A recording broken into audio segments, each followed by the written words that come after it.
All right, welcome back. So, I've got something a little bit juicy today, something a little bit different, and I'm a little bit nervous, a little bit excited to share this one. Okay, what I've decided to do this time is to share a story.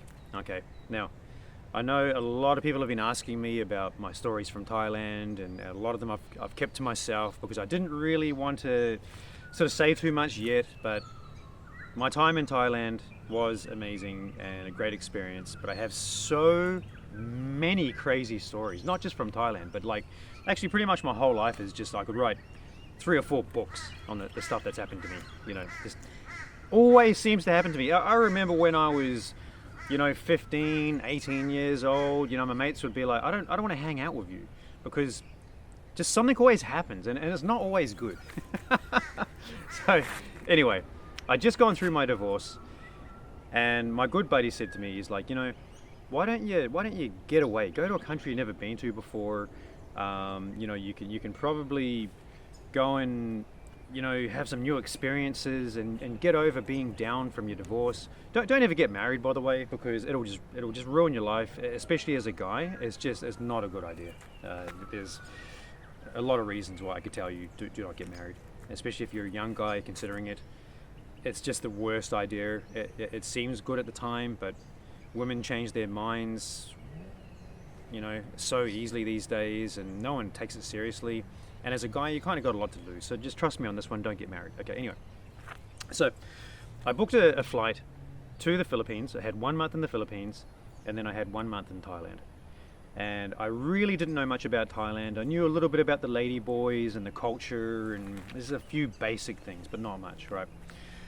So, eeny, meeny, miny, mo, picked a hotel, no idea where it was going. I knew it was in Bangkok. I arrived on the airplane, got to the airport, and luckily I found out on the day that there was a bus that I could take that went pretty close to my hotel, right? 53 baht. Less than a couple of bucks, right? A couple of dollars. So I took the bus, got out towards my hotel, and they sort of guided me to where I had to go to get to my hotel, which was really nice. And the first thing I noticed straight away was that a lot of people don't speak English, and I definitely didn't speak Thai at the time. I think I was even struggling to say hello at first. I'm a little bit dyslexic as well, so that doesn't help. Anyway, so I get to my hotel.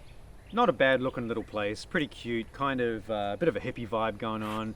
There were photos all over the walls. The color scheme was a little bit hippie-ish. They had like a little bar there as well, where they had music on certain nights of the week, and it was just a cool little place. I got to know the staff really well. I'm actually still friends with some of those staff now, because I really enjoyed staying there. And I think from memory it was probably around about 800 baht a night. So not the cheapest you can get, but also certainly not expensive by any means. And I'm going to say pretty decent overall. I did manage to break the bed, but apart from that, it was no real complaints. Anyway, so it was nighttime. I was getting hungry, and I asked the staff, I'm like, where can I go and get a bite to eat? And they said, oh, actually, just around the corner, there's a whole area you can go and eat. You can pretty much get any food you want, right? So I was like, perfect. They guided me in the right direction. I took my phone case with me. I left the phone behind, put it on charge. My phone case was like my wallet and a bit of cash in it, so that's pretty much what I took with me. And I got out, went around the corner, and experienced my first ladyboy already. And then I started to think, where am I staying? Like what location am I in where there are ladyboys really close to my hotel? Like this may not be a good thing, Anyway, I was walking past the ladyboy, and she comes up to me and is like, where are you going? Hey, can I hang out with you? Let's go and have a good time. And I'm just like, no. Like, I just arrived, and I'm not really my cup of tea. And then she sort of insisted, and I sort of insisted back, no. And then the funniest thing happened.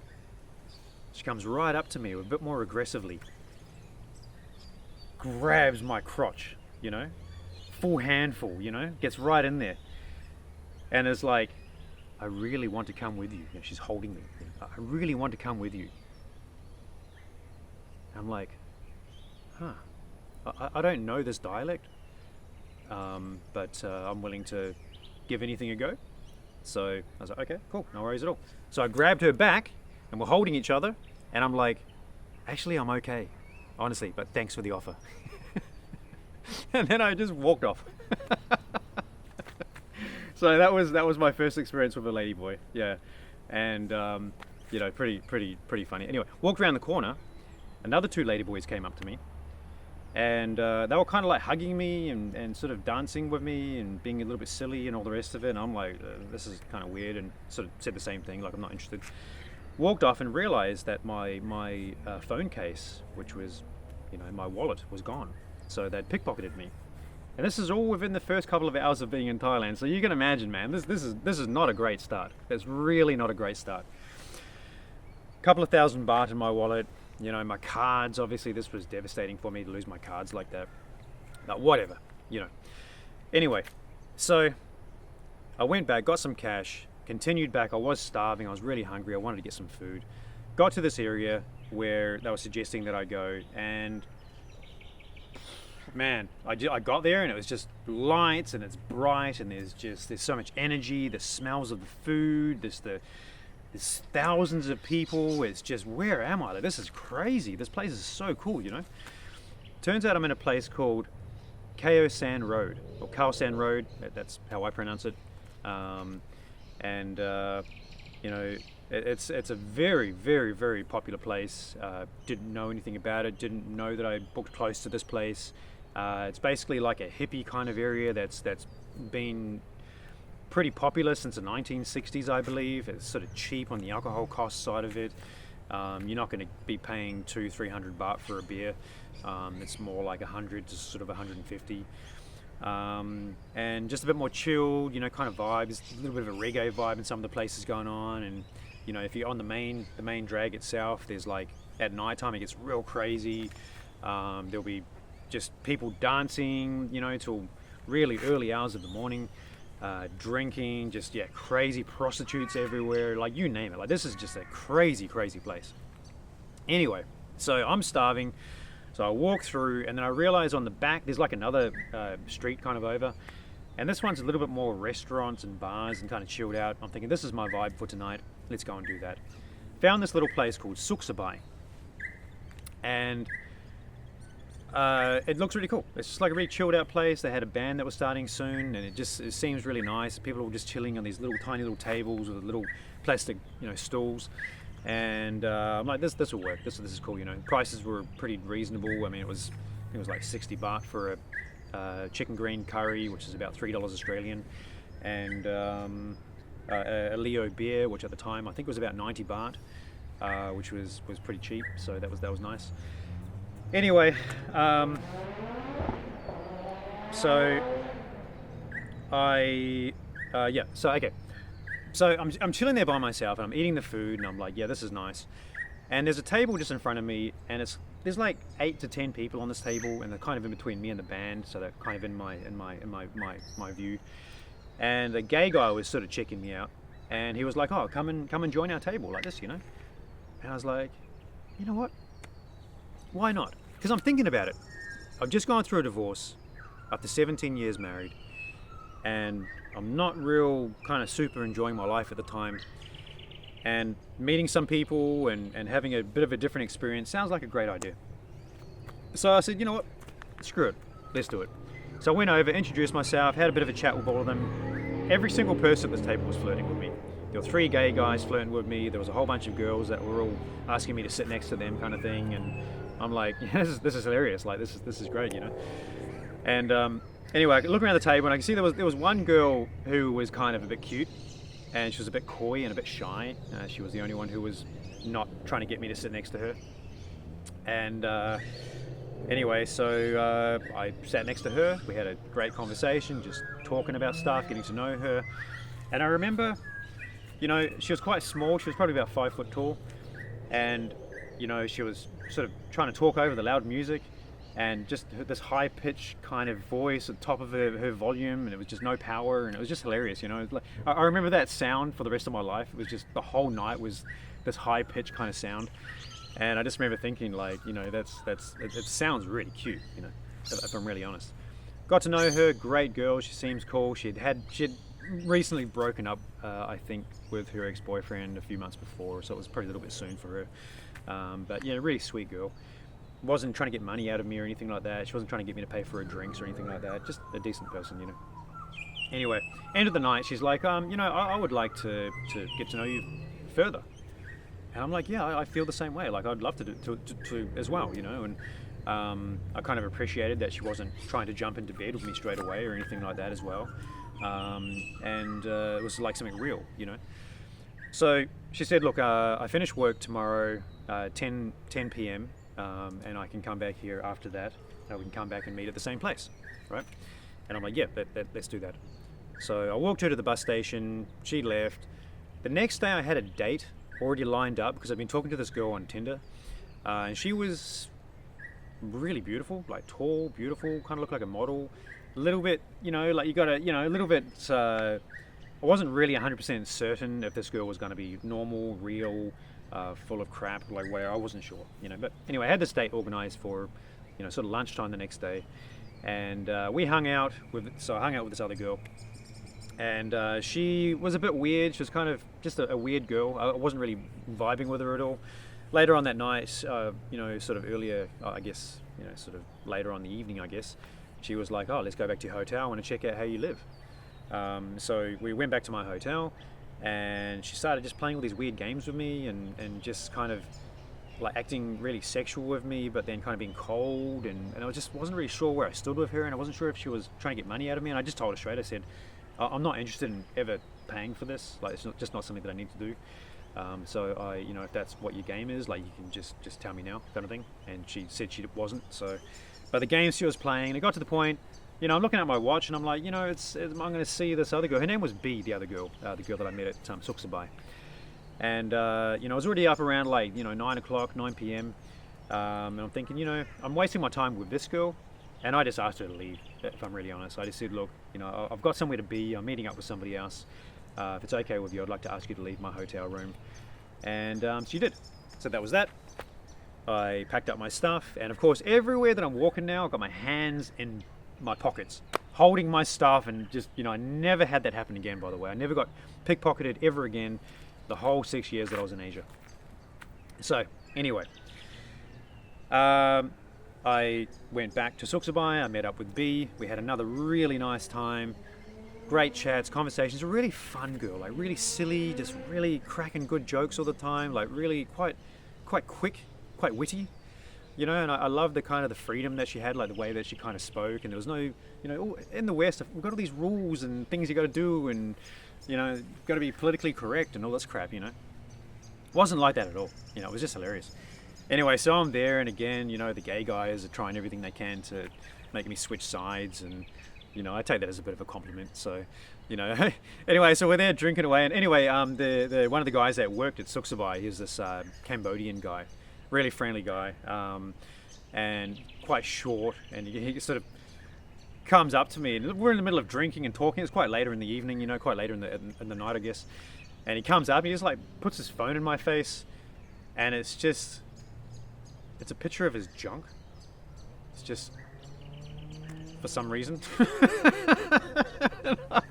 And I'm like, you know, I'm there mid-conversation with B, you know, and then he just sort of puts it in my face like that. And I'm like, oh, nice, dude. Yeah, nice. I mean, you know, yeah, that's pretty decent. That's pretty, I mean, you make that thing look huge.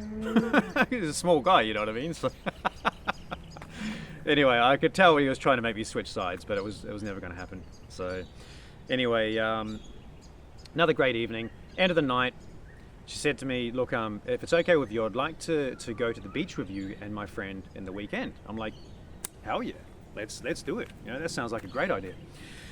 So we were meeting up at McDonald's to go. Her friend was going to meet at McDonald's as well. We get there, her friend's there, B isn't there yet, and she's like, her friend is just flirting with me like crazy, talking dirty, like crazy stuff, and I'm like, out. Like, I wasn't attracted to her at all, you know, but it was kind of fun, you know. It was just I kind of like that sort of freedom they have, you know.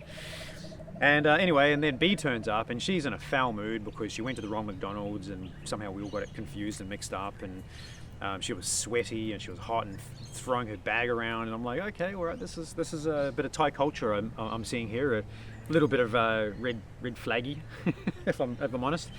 Anyway, so we got the bus. We went out to, it was actually the beach we went to was close to Pattaya, but not exactly in Pattaya, so I don't really know where it was, but we had to take a little ferry to get to this little island, and it was cute, nice day. We had a really nice time hanging out there, and that was cool. Nothing really special about that, but that was fun, hanging out with the two girls.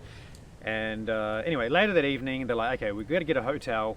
We might as well stay here because we're probably not going to be able to get back to Bangkok until tomorrow. I said, no problem at all. I'm thinking I'm probably going to, you know, get a room myself, and then these guys will probably get their own room, I'm guessing. Turns out one of the girls didn't have any money, and I'm like, well, why did you come then? If I'm really honest. Just trying to avoid these mosquitoes. So anyway, we had a.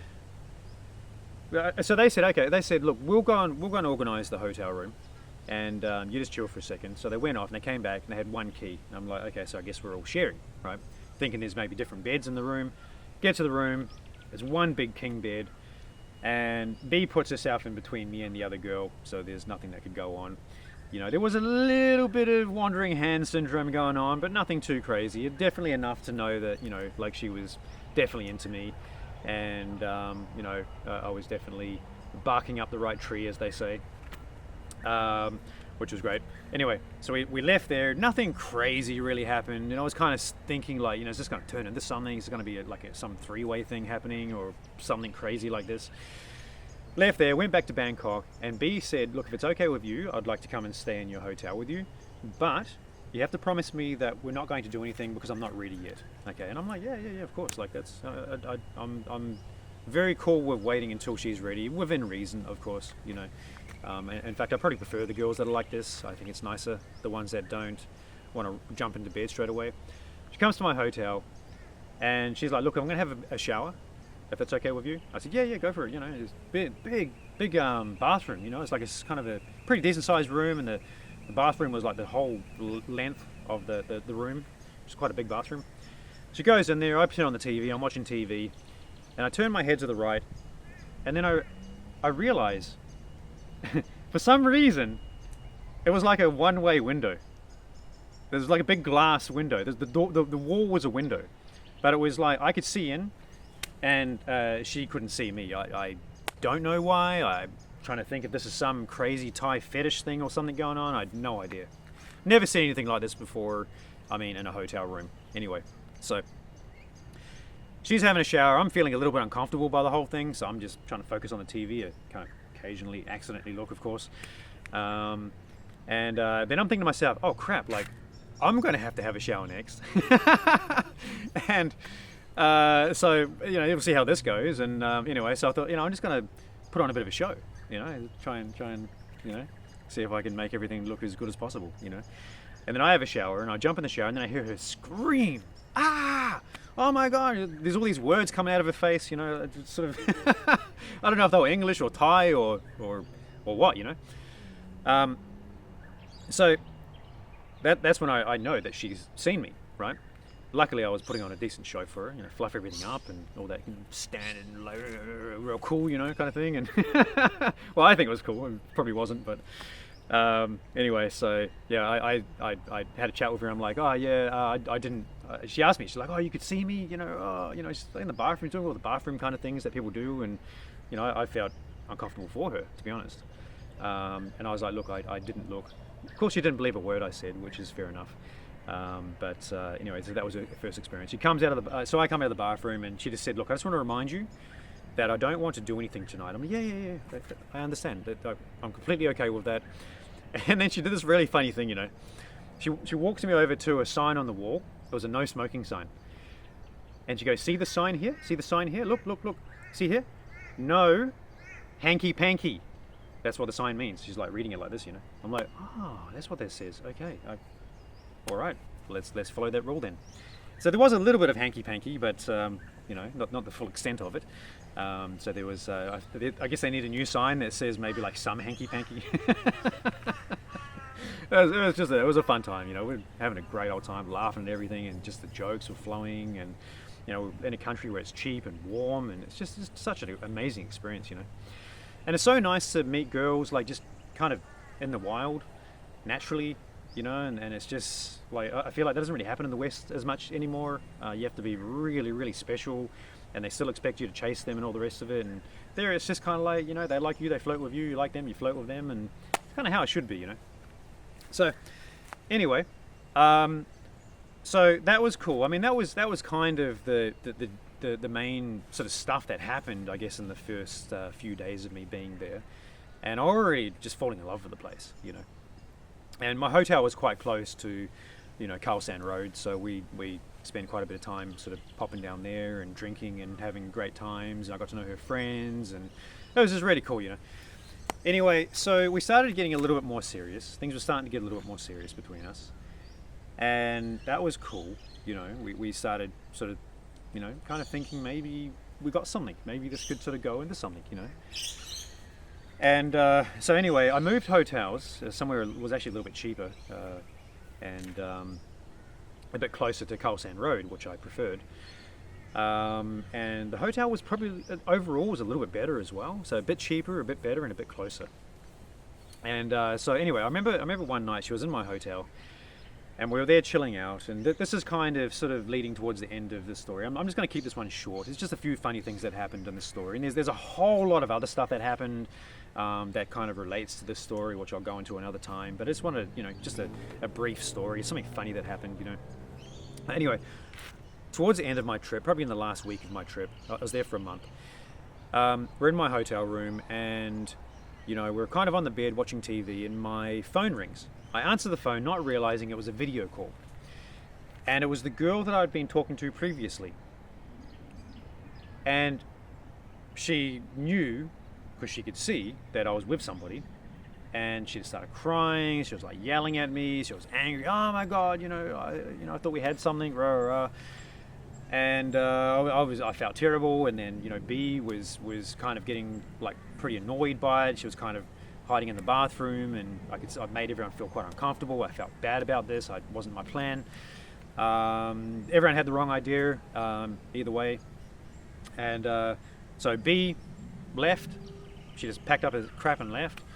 And she was planning to stay the night. And then the other girl that I was talking to, I kind of had to console her. You know, I'd sort of spent quite a bit of time on the phone, just sort of calming her down and saying, like, you know, I think you had the wrong idea, and I thought I was quite clear about it all, but, you know, whatever. So I calmed her down, and then I thought, okay, I'm going to have to go and find B, make sure she's okay. She wasn't answering her phone or anything. So I went back into town, went back to Suksabai, couldn't see her there, went to another place, couldn't see her there. Found her finally somewhere. They're all hanging out. All of her friends were there, and they were all hanging out talking. I got there, got a bit of a cold vibe. I knew she'd probably told them that I was a bad guy. And they kind of had this idea about foreigners, or falang, that were kind of what they call butterflies, like we sort of go from girl to girl. And it's not always true, but I guess a lot of the guys that go to Thailand are like that. So I guess it's a reasonable assumption to make if you think about it. So anyway, I found her at this place, and I just kind of explained to everybody. I said, look, it's a bit of a misunderstanding, but you know, we'll get through this. And I finally had a chance to talk to B, and I explained everything to her. She was kind of chilled by the end of the night, and it sort of got to the point where we were both quite drunk, and then she was kind of in tears, and she was crying and sort of emotional, like she thought I really hurt her. And then it kind of brought a tear to my eyes. I kind of felt bad, and it was like this really sort of cool emotional connection that we sort of had going on. And I could just feel like, you know, that this could become something, you know. So there was a lot of mood swings with her there, and that was like, there's something I can't really deal with, if I'm really honest. I've never been able to deal with moody girls, and I have noticed the shorter ones, they do seem to swing a bit faster. So anyway, that was cool. And we sort of had this conversation just before I left Thailand, and I said, look, you know, I'd love to come back.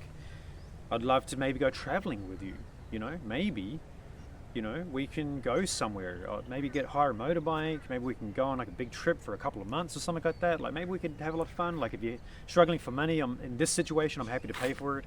I'm not that kind of guy usually, but under the circumstances, I'd be happy to do that because my costs wouldn't be much higher with her there anyway. But she already knew that I wasn't the kind of guy that would be throwing money at her, so it seemed to be pretty safe. Anyway, she's like, yeah, that sounds like a great idea. Maybe we can go to Laos. Right, Laos, however you want to pronounce it, okay? And the reason why is because she's from Isan, which is where a lot of these girls are from. It's actually the higher percentage of Thai people are actually from Isan. I think it's like 60% of their population or something.